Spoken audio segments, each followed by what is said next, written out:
Men who want to be First Minister say why they should get your vote on Thursday.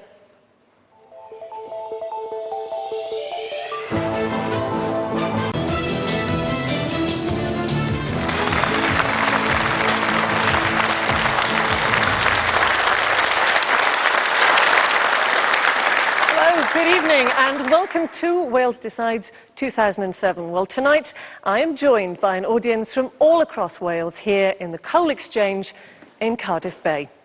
And waiting in the wings to answer the audience's questions are the four party leaders.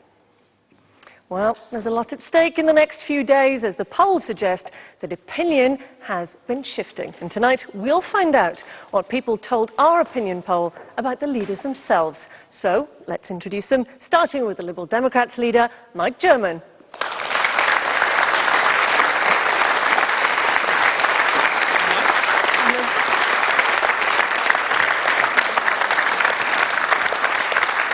Now, Mike is the only surviving party leader from the first Assembly election 8 years ago. Before the last election, he served as Deputy First Minister in a coalition government, so quite a high-profile politician, you might think.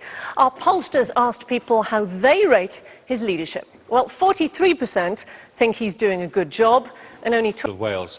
Then that's what a Welsh Liberal Democrat vote will mean at this election. Thank you. Thank you, Mike. Well, our next leader is the Conservatives' Nick Bourne.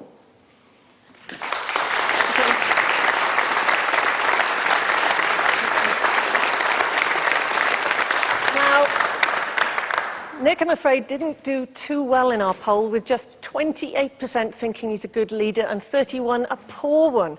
Thank you. Thank you, Nick. Take your seat. Well, our third leader is Ieuan Wyn-Jones of Plaid Cymru.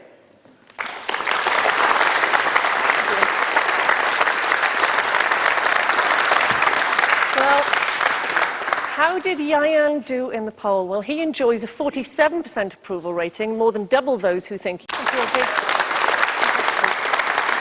Thank you very much.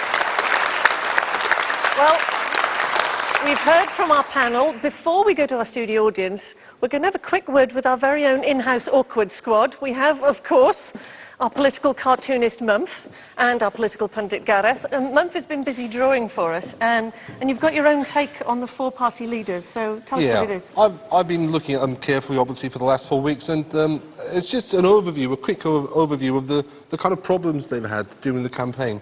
So we kick off with Nick Bourne, obviously wearing his leopard skin, and he's taking the spots off individually.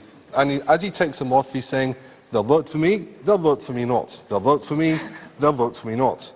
Because the biggest question is, can a leopard change its spots? Only if you skin it. Very true.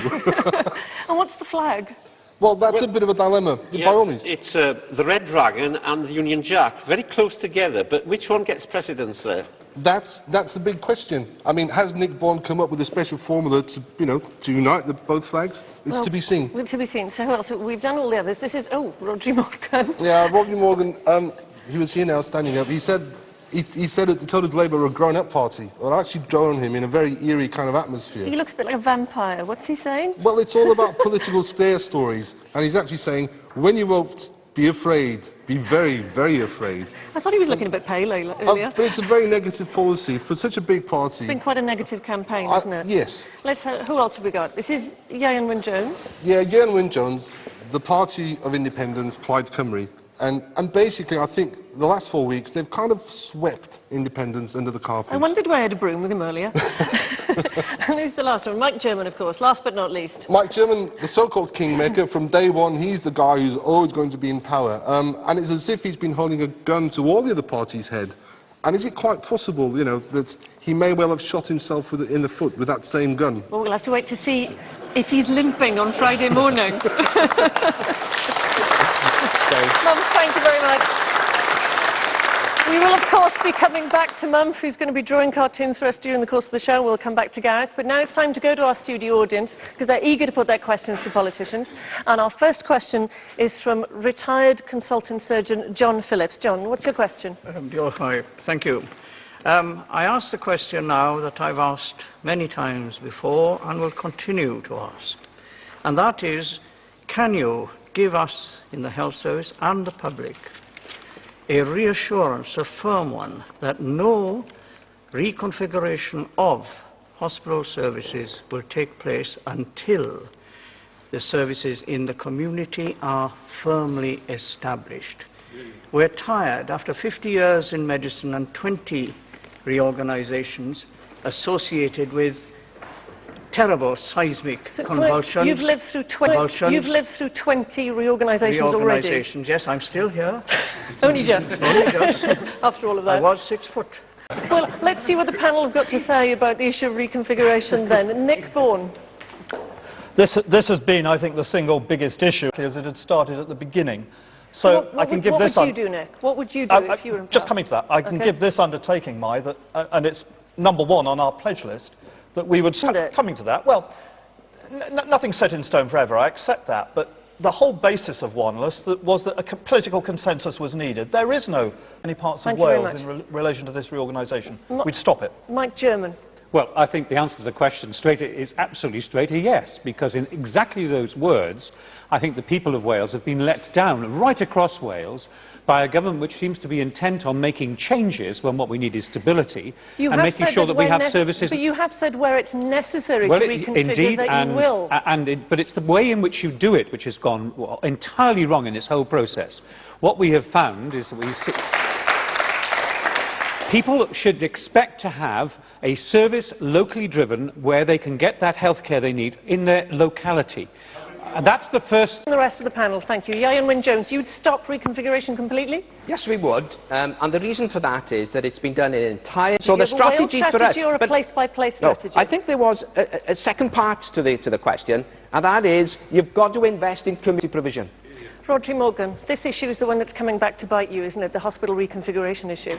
Well, inevitably, if there is outrageous scaremongering, pretending that every change is a closure of a hospital. Miles and miles to go to the hospital. All right. And gentleman at the front?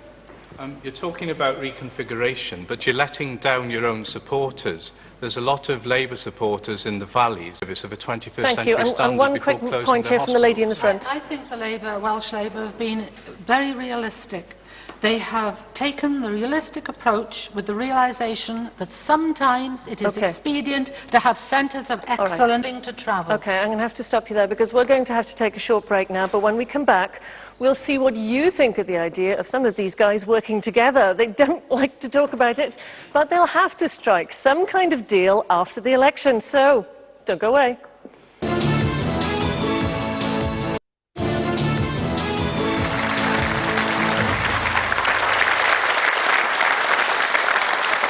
Hello and welcome back. Well, it's highly unlikely that any one of our four leaders will command a majority in the Assembly next week. So if there's going to be a deal, who would we like to see getting together? Well, our poll found that the favourite partnership is that old couple, Rhodri and Mike, getting back together. Healing image.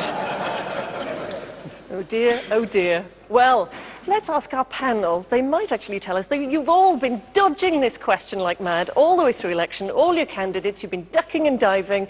Isn't it time that some of you gave us a straight answer? It's rude to keep your voters in suspense. So, Mike, who will you do a deal with? Well, contrary to everything you've said, I've not made one speech, issued one press release on this matter, but I've been asked about it No, you haven't said anything, that's the point, and people want to know. I think you want to just perhaps correct the fact that I've answered all your questions correctly, and I have simply said that we need to have a more mature debate about these matters.